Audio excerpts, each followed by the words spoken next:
இழுக்கிறாய். காழக வழியிலே கனவுகள் இறைக்கிறாய். கண்ணாடி கோப்பை ஆழியில் நான் கைமீறி சேர்ந்த தேயிலை.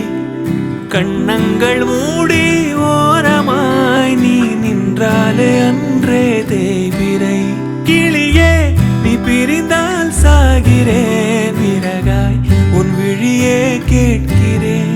ஒளியே உன் உரசல் ஏற்கிறேன், உனக்காய் என் குறைகள் தோற்கிறேன். காக்குழல் கடமையே என எங்கே இழுக்கிறாய். காழக வழி